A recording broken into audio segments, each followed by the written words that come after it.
Monzo Business is the proud partner of The Rest is Money. Now, did you know that over 600,000 businesses are already banking with Monzo Business? And mine is one of them. To celebrate us teaming up, we've got a special offer for you. New customers get Monzo Business Pro or Team for free for the first 6 months. Just head to monzo.com/therestismoney to claim it for your business. Now, maybe you run your own company and you're looking for a bank with the solutions to make your financial admin easier, like expense cards that help your team save loads of time as your business grows. Just go to monzo.com/therestismoney to learn more about the special offer and find out which of their plans is right for you. Offer is available to new Monzo Business customers only for either Pro or Team plan. Offer ends on the 31st of July 2025. After the offer period ends, Pro will be £9 a month and Team from £25 a month. Expense cards are only available with Team. Only sole traders or limited company directors in the UK can apply. T's and C's apply. Hello and welcome to The Rest is Money with me, Robert Peston. And me, Steph McGovern. And today we are joined by Dr. David Kessler. He is a former commissioner of the US Food and Drug Administration. He's known for things like accelerating drug approvals, battling with tobacco firms, and introducing standardised nutrition fact labels on food as well. He's had really high-profile public health roles, including advising President Biden during the COVID pandemic.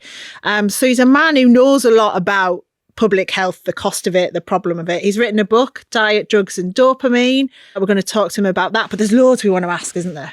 Yeah, and I think the big theme is the epidemic.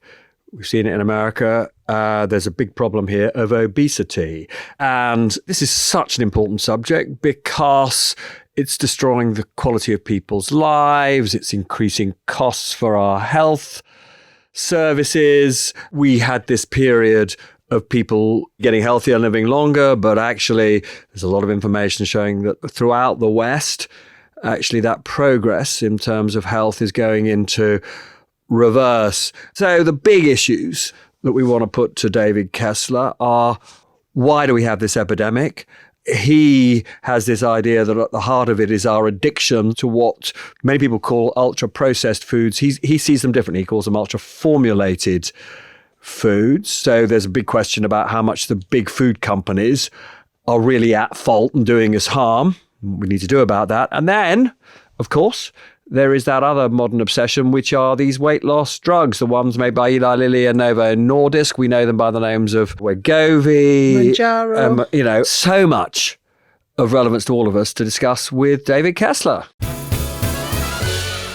David, we are really excited to chat to you because obesity and the problem of it, both from a public health and economic point of view, is something we talk about a lot. It's something that's in the press all the time. Everyone's obsessed with what I call the fat jabs. Everyone's obsessed with how we solve the problem of obesity. And you've written this great analysis of it off the back of a long career in public health. Can you just set the scene for us in terms of how big of a problem obesity is and what that kind of problem looks like? In the United States, only about 8% of the population are metabolically healthy. Wow, 8%? 8%. What does that mean?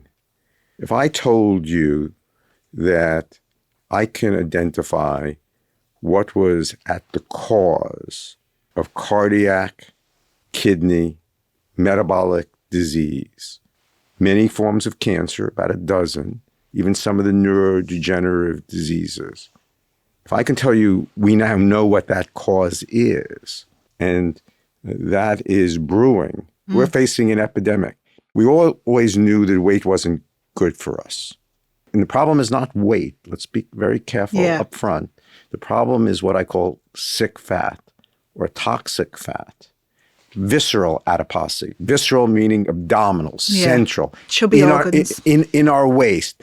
The fat that's metabolically active, not the fat in our arms or in our thighs, but the fat that leaks out these free fatty acids, these cytokines, I'm using scientific terms, adipokines, these inflammatory molecules that lead to this inflammatory soup that bathes our organs, where fat is going into our liver, into our pancreas, into our heart. And we know the cause. I mean, the cause are these excess calories, this rapidly absorbable glucose from these ultra-formulated foods. But the fact is that over the last 4 or 5 decades, certainly the American body, and I think the UK body is following, Yeah. I mean, is ill in the vast majority. We're facing an epidemic of this cardiac, kidney, metabolic, diabetes diseases, and it's starting in children. Yeah. And can I just ask, this is a sort of contextual question. We've seen something quite shocking in a rich country like America, declining life expectancy. But in terms of life expectancy of high quality years, if you were to put this, for example, aside, the epidemic of fentanyl use or these appalling morphine-like drugs and other kinds of addiction, where would you rank this as the cause of American ill health? It's right up there. I had the privilege of dealing with tobacco, the great public health success of the last century. We rid ourselves primarily, of tobacco, not fully, but we should be living longer. We have lipid-lowering drugs, right? We have personalized drugs for certain forms of cancer, yet it may not affect your lifespan, but I can assure you that 5 or so of those more senior years will be spent in disability because of this cardiac, kidney, metabolic diseases. They were unprepared to deal with this epidemic and the cost. You're dealing with trillions of dollars in healthcare costs because this visceral adiposity is causing this cardiometabolic disease. All our medical expenses will pale in comparison because we're seeing this visceral adiposity. It's lifetime, it's cumulative, and it begins as a pediatric disease. And it's being incubated now from the beginning. And the cause is this ultra-formulated foods. Yeah, so whose fault is this then? Why don't you answer that? Is it the food companies? Is it our fault? If you're talking about it in children, then is it a parent's fault? Should we be responsible for our own health or? So ultra-formulated foods are addictive. Yeah. And can you just explain why you say ultra-formulated rather than ultra-processed, which is the term that more people know? So ultra-processed deals with, I think, of preservatives, emulsifiers, stabilizers. Yeah. The addictive elements are that perfect trifecta of fat, sugar, and salt. Fat and sugar, fat and salt, fat, sugar, and salt. We put them on every corner. We made them available 24/7. We made it socially acceptable to eat any time. Food, just like nicotine, it's very powerful. Yeah. It could change how we feel. I used food. I turned around. I had the privilege of co-leading Operation Warp Speed. COVID was an intense period of time for all of us. Right? I found myself some 40 pounds heavier after, working 18 hours, 7 days. So that was just because you're working on trying to prevent the spread at the time. And so what, but why, how did you manage to put on so much weight? Right. So again, just sitting at my computer, 676 million vaccines, distributing that in the States, free within 5 miles, an intense period. It's how I use food. Yeah. So you're just snacking the whole time. What to keep grazing. your energy levels up? I'm grazing. Yeah. To give energy levels up. It's 10 o'clock. I know at night, I know I have another 3-4 hours of work. I need to increase my focus. I need to cognitively, I'm using food to change how I feel. I'm using it either, to calm myself or stimulate myself or increase my attention. And was this the only time of your life when you have sort of had an abusive relationship with food, do you think? Only this time? No. I can tell you, I was a science nerd. I went to med school in order to be able to work, to be able to study, to be able to do my writing. I'd work 3-4 o'clock in the morning, and it kept me going. I used food, and this is the key. We say, substances that are addictive are psychoactive. What do we mean by psychoactive? They can change how we feel. Yeah. So if I were born 2-3 decades earlier, I would have been a smoker. Watch how somebody smokes. When do they smoke? When do they pick up a cigarette, and why do they pick up a cigarette? They picked up a cigarette to change how they felt, to calm themselves, to stimulate themselves, to deal with boredom, right? Watch how I use food. I wasn't using food for fuel, but that fat, sugar, and salt is very psychoactive. It affects the reward circuits. Because your book's called Diet, Drugs, and Dopamine. Explain the role of dopamine. Well, so I'm using that as a signifier for the reward circuits of the brain. And those reward circuits of the brain evolved to basically focus our attention on the most salient stimuli in our environment. So back millennia, when food was scarce and the species had to find food in a scarce environment, what grabbed our attention? I mean, anything that can change how I feel, anything that was salient. So energy dense, highly palatable foods, right, were in essence the first addiction. We think of addiction as something that is for the weak. It's for this downtrodden. But in fact, these circuits evolved to focus our attention on certain stimuli. I mean, if I were a bird flying over and I needed to identify food, our nervous system identifies the most salient stimuli in our environment. What that substance is can change by the individual, but I would use food to make me feel better. And that was from when I was a kid. And that's why it's really interesting with these fat jabs, these GLP-1s, is that they work by breaking addiction. You got it. Yeah. I mean, you lost over 4 stone. Well, I mean, like 65 pounds. So I gained 40, but I lost 60. Yeah. I mean, and that's incredible. But understand what the book is really about is about cracking food addiction. How much did you spend on new suits? I have suits in every size.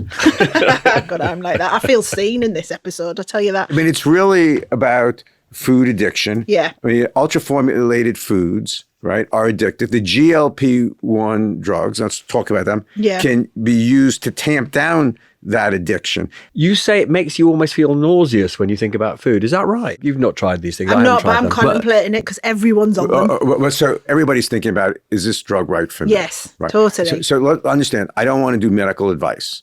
I mean, on a podcast. Yeah. Right. So that disclaimer. But let's understand how this works. Yeah. Ultra-formulated foods trigger the reward circuits of the brain, right? I want them. Let's just understand the elements of addiction. It's cue-induced wanting, right? What do I mean? There's a cue, there's a time of day. It stimulates thoughts of wanting. If you can have the food, if it's accessible, that you find, you just eat it. But if you try to withhold that food, not eat that food, then you have this craving, and then you have this relapse, right? So you have cue-induced wanting, you have craving, you have relapse. And in terms of food and weight, for me, that relapse would be, I would lose weight. I thought I was done, right? And then I would regain the weight. And why was I regaining the weight? Because these addictive circuits were still there. And so, I mean, I lost the weight, gained it back, and no one told me that the hard part really begins after I lose the weight because the addictive circuits are there. So we have ultra-formulated foods that are addictive. What do the GLP-1 drugs do? What do these jabs do? There's no miracles, right? Yeah. But the way they work is they delay gastric emptying. So your stomach doesn't empty food as quickly. So food stays in your stomach longer. Now, when have you experienced that, right? We've all experienced that. If you have the flu and you're ill, you lose your appetite. Well, I mean, you know that when food stays in your stomach, I mean, you just don't want to put more food in that stomach. Food poisoning. When food, the GI tract stops moving because, I mean, there's this, in essence, this toxin in there and it shuts down, right? Food stays in there and you have this sort of spectrum, this spectrum of fullness, satiety, then there's Thanksgiving, fullness, day fullness, and then I can push you to the edge of nausea, but then I can push you over that edge of nausea into outright distress. Now that's the gut and the brain working, but what's strong enough to overcome the addictive circuits? It's these aversive circuits. I mean, if I take you to the edge of nausea. And that's what these drugs do. That's what these drugs do. Yeah. Now they have effects on other organs. There's receptors throughout the bodies, but you have this counterbalancing. It's very important these drugs are used under good care. This notion, just get them on the internet, take the jab, that is no way to take this. I mean, these have to be done under supervision. It has to be a shared relationship, good care with a dietitian, with a physician, getting that dose right. Look, the problem and don't is... take them forever. Well, that's the big problem. That's the big problem with them. In the States, the latest data shows that people are on this for 8 to 9 months. So if you're on these for 8 to 9 months, you're going to lose weight. They're going to deal with the addiction. They're going to tamp down that addiction for 8 to 9 months. When you go off them, what's going to happen? It's not going to tamp down the addiction. You're going to gain weight back. And are people gaining weight back? People show you gain back 2/3, 3/4 after taking these drugs. So you're going to spend thousands of dollars getting this weight off, and then you're going to turn around and people are going to go off this drug, right? And they're going to gain it back, and we're going to go in 3 and 5 years, this was one big, national failure. Yeah. My old agency, the U.S. Food and Drug Administration, approved these drugs without data on how these drugs are going to be used in the real world. The premise of the pharmaceutical companies is take these drugs forever. That's the model, of course, they want. Yeah, of course. Right? If these drugs are going to cause this nausea or this edge of nausea, if they're going to be expensive, here's the key. You have to learn how to use these drugs to change your relationship with food. If you can do that, if you can condition yourself, if my stomach is full and I don't want to put anything more in there, I don't want to put this high fat, large portions, I learn to eat healthy. Now, can you carry that over when you're off these drugs? Or can you carry that over for a period of time to change your relationship with food? Yeah. And then if you need the drugs again, look, there should be no stigma. There's nothing, about using these drugs. If I'm born with less of these hormones that shut down appetite, and you're fortunate not to, have a problem with satiety, I have a problem with satiety, there's nothing to be ashamed of or stigma because I need biological help on that satiation. These addictive foods take away any sense of satiation, right? Look, there's something very wrong with this picture. You have one industry making billions of dollars. You have another industry also making billions of dollars, reversing what that first industry does. This is the joy of capitalism. If you were from another planet and you saw this, you would say, go fix that first problem. Yeah. The reason I wrote this is changing the food environment's not going to happen overnight. Can I just ask you one final question, though, on the weight loss drugs? We've got these essentially two sort of big brands. We've got the Novo Nordisk original ones, the Wegovy's, and then we've got the Mounjaro, the Eli Lilly. The Eli Lilly one apparently works through 2 channels versus 1 for Novo Nordisk. What does that mean? No one fully understands the biological reasons why these are different. The Lilly drug uses not only a GLP-1, but a GIP ingredient. The scientists are debating the effects of that. Some believe that the GIP, it tamps down the GI adverse events so you can get the dose higher. It may make the nausea a little less. We do know in head-to-head trials that the Lilly drug, again, please understand, everybody knows in Washington and the States, I'm the last one to shill for the pharmaceutical industry, right? Totally. I was pretty harsh. Again, great discoveries, great breakthroughs. These are important drugs. They change the landscape. People should have access to them. They have to be taken under care. And I don't want to be sitting here touting one over the other, but there's no doubt that the Lilly drug does achieve greater weight loss. Now, the drug companies are looking for even stronger drugs. Now, here's my concern. These drugs work, and let's just put another basic fact. These drugs work by getting people to eat less. Now, we've always said eat less, move more, right? And it didn't work. It didn't work because there were addictive circuits and no one could do it. So these drugs help you do it. But when we talk about eating less, and the companies don't put this, the fact is, when I talk to clinicians, and, in the best data I can see, some patients are eating less than 1,000 calories a day. Some are eating as low as 600 calories a day. Which is not good. Well, if you want to lose weight, but you have to do that carefully because, that is semi-starvation, right? There's no way to get around the fact if you want to lose weight, you're going to have to eat less. But if you're going to take someone down, into that caloric range, you have to do it carefully. You have to do it under supervision. And that's not really happening though. Like, I know a lot of people on this drug, on the various different ones of them, who are lying to the people doing the analysis of whether they should get the next round of them. They're giving them fake weights and sending fake pictures of themselves and things like that. So there's a weird kind of addiction to the jabs as well, isn't there now? So let's not be judgmental. Oh no, I'm not judging me mates. Right? They look fab, to be honest. People are entitled to, right? I mean, they can make their own judgments. I'm not here to do that. But this is not about weight. This is about health. That's part of the problem, is a lot of people are seeing this as weight. If they see it as weight and they're losing visceral adiposity and they're changing their metabolic parameters and their blood lipid profiles and their hypertension and their insulinemia, right? The level of insulin levels all decrease and decreasing visceral adiposity, that just is going to make everyone healthier. So if it decreases visceral adiposity, that's sick fat, I'm all for it. But using it for weight is in a different department.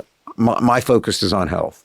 There is still loads more we want to ask you, David, so sit tight for a couple of minutes while we go to a quick break. This episode is brought to you by NS&I, the home of premium bonds. Premium bonds are the more exciting way to save. Instead of earning interest, every £1 saved gives you the chance to win tax-free prizes in the monthly prize draw.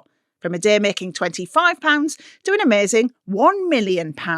There are 2 £1 million jackpots each month, plus millions of other smaller prizes. And because NS&I is backed by HM Treasury, all your savings are 100% secure.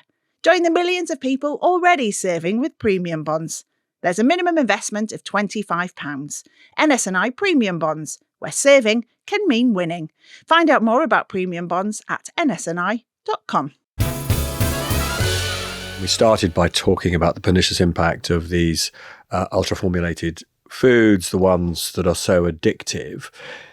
Is the science now so clear that not only do the big manufacturers of this stuff have a moral responsibility to behave differently, but actually so are we going to see the equivalent of the class actions we saw against tobacco companies?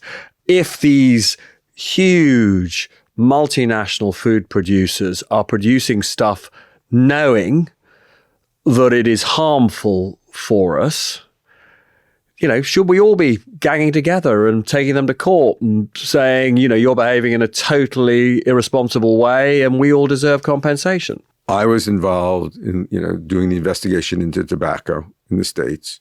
We led that and what the companies knew. There were laws, there were regulations, there was a chipping away. In the end, those are all tools.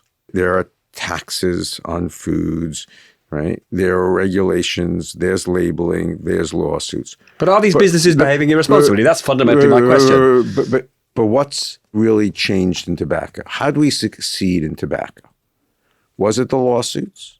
What was it that changed in tobacco that led to the great public health success that we've had? I mean, in my parents' and my grandparents' generation, the tobacco companies hired the psychoanalyst A.A. Brill to come up and identify the cigarettes as torches of liberty, symbols of freedom. They equated it with the March for Emancipation, for women down Fifth Avenue in the 1920s, 1930s. It was sexy, it was adventuresome, right? It was the cowboy. Those were all associations with cigarettes. Yeah. And again, a very powerful psychoactive substance that changed how people feel. What did we do in the end?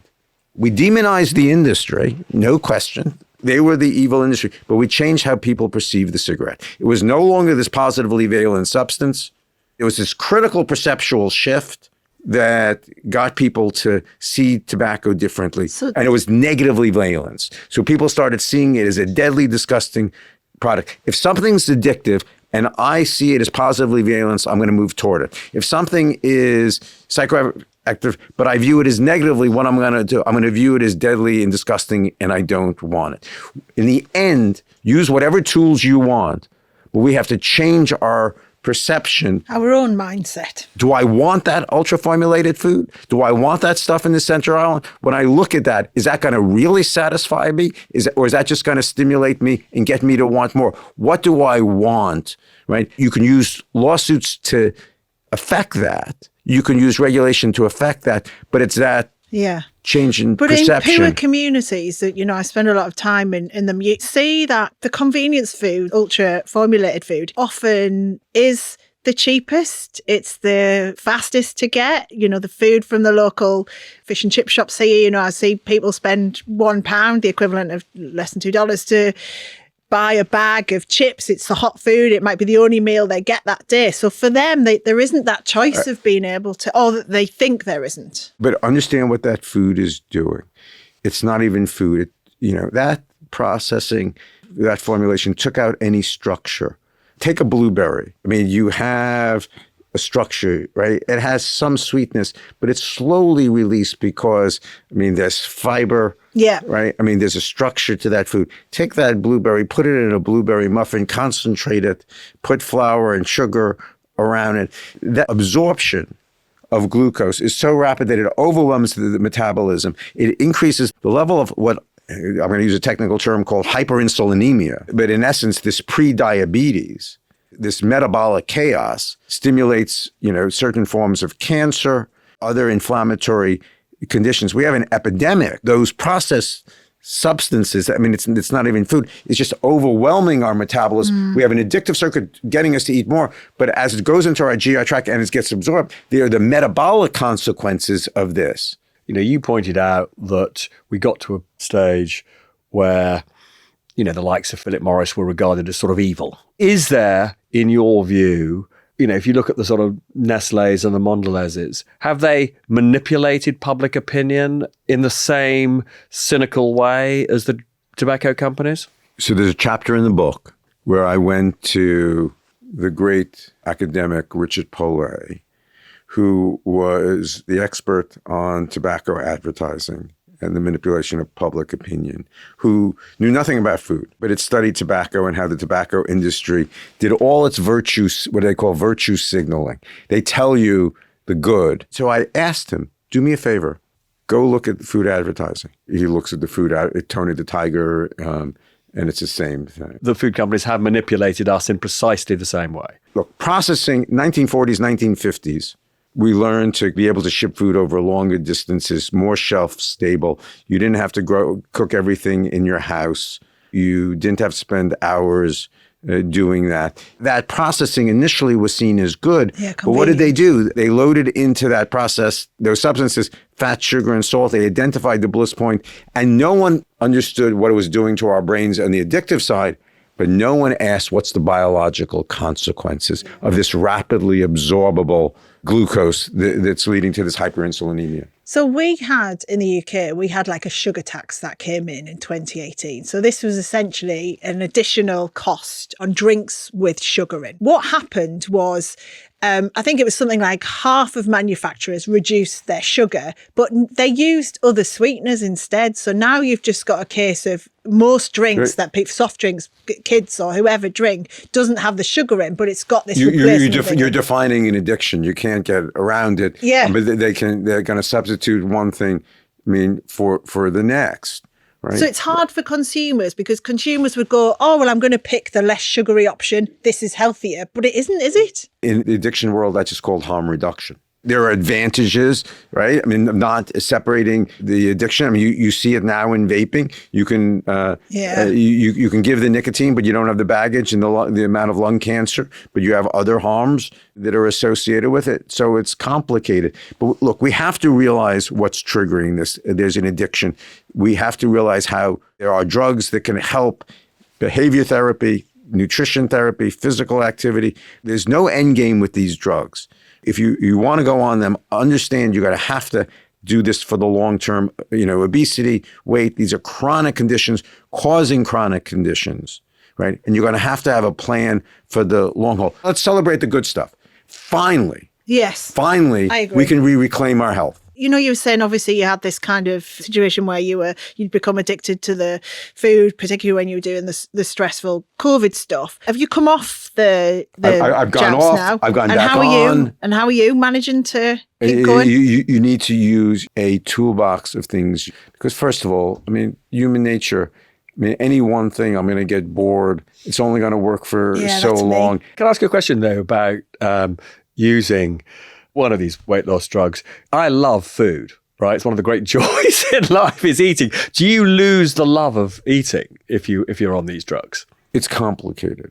It doesn't take away taste. It doesn't have to take away pleasure. But obviously, it takes away some of the reward aspect of it because that's the addiction. Well, you change what you want. You don't want to put certain foods in your stomach. I can put some food in my stomach and enjoy it, but I can't put a lot of foods. I can't put, high fat, sugar. Well, I've tried to train myself not to do that anyway. But there is also... No. You try to train yourself to do that. Yeah. Over the years, yeah. Right. So I mean, the real question that I'm fascinated by, you ever struggle with your weight? Not really. Right. Oh, I do. Well, God, it's a living hell. But he's the one I want to study. Yeah. Right? Because what's he done? I mean, you're not the default, but the rest of us are the default. Yeah. Right? So what is it about you? How do you maintain your weight? Is it something else that grabs your addictive circuits? I mean, I've got so many addictions, I don't even know where to start. You started talking about you've conditioned yourself. I mean, just talk about it. Not to put you on the spot. I know you get to ask the questions. This, though. Thank you. No, so I do look, there's no question I have food issues, right? In the sense that I can binge. So there was a time, this is way too much detail, but after my wife died 12 years ago, I did discover that I was binging late at night on chocolate ice cream. I don't know why. I think I just gave me a sort of temporary high. You were self-medicated. Yeah, I was absolutely self-medicated. But then I discovered that, I wasn't feeling very healthy the next day. So I did manage to get myself off it. And, one of the things that has driven my entire family mad for years is I gave up breakfast years ago. I just don't want to eat in the morning. Many of us have this morning anorexia and this evening hyperphagia. Yeah. Right? It's when we're fatigued, we used food. Yeah, totally. I mean, to change how we feel. But look, there's a real risk of using these drugs. I'm concerned about these drugs. They're going to get people to eat less. In medical meetings, I said, isn't this just forced anorexia? That's not a very welcome question, but that's the reality. I mean, everyone has eating, disorders. Yeah, totally. As I said at the outset, I've got food issues. I think Robert, you've picked on something there in terms of life events and also for women, massive hormonal changes, which really impacts eating. Mood cycles and hormone cycles you go through in a month, but then as you change age and you go into like perimenopause and menopause, that completely changes your relationship with food as well, doesn't it? As well as body composition. We see during menopausal transition, there is a change in the location of this fat from more subcutaneous to more visceral, or this toxic fat that is more metabolically active. So you look at why you have this increased cardiac disease and other things. So you certainly, that decrease in estrogen is associated with this change to increased visceral fat. Yeah. So we do know one cigarette now is too many cigarettes, but presumably one blueberry muffin is okay. For you. And we got to focus on this visceral adiposity because I care about the health consequences. But there's great variability. It may not be a blueberry muffin, but we all can relate to eating when we don't want to be eating and continuing to eat. Oh, yeah. And it keeps on going in that duration. Can I ask you a question which I think is related? Because it's definitely related in my case. You're treating this as personal therapy again, aren't you? I mean, you're welcome to join in. Yeah. What's the relationship between drinking alcohol? Because I do find, I try to drink in moderation, but if I happen to have a period where I'm drinking every night for various social reasons, I then eat way more as well. And so to what extent are the two addictions related? Go watch any AA meeting. And what are they serving? They're not serving, alcohol, but they're serving fat and sugar. I mean, at every meeting, we're just substituting one for the next. Go choose your salient stimuli. When you're drinking, your neural circuits you're more disinhibited. Those reward circuits get revved up. and you keep on using whatever is in your environment. Anecdotally, people I know who are using these drugs are telling me it is stopping them from their other addictions as well. Like, for example, we've just mentioned drinking, but I guess that's related to food in a stomach sense. But things like gambling and Really? yeah. So someone I know was telling me it's really helped with. So this person was a gambling addict. Yeah. And it could be, I don't know, psychosomatic or whatever, but is there any evidence that it can help addiction more generally? Data is still being collected. The jury is out on that. We're going to learn more about these mechanisms. No doubt these adverse events that are associated with these drugs work through their adverse events. It's when the mechanism of action, companies don't want to, fully level with people on that. But there's no doubt that has some effect. Are there other additional effects on the central nervous system? We'll see whether that bears out. I mean, addiction is very powerful. And tampering down that addiction, these aversive circuits, they counterbalance. They don't eliminate. In terms of how we get to grips with this obesity crisis, obviously, there's got to be some personal responsibility and some personal change, but also I assume you believe governments have to be involved. They have to intervene. They have to regulate in a different way. Are governments doing enough? Governments are never going to do enough. I mean, the reason I wrote this book, if I'm going to wait for government to act, we're going to have a society in a health catastrophe. What do governments have to do? First, you got to give the tools. What are the tools? You have to education.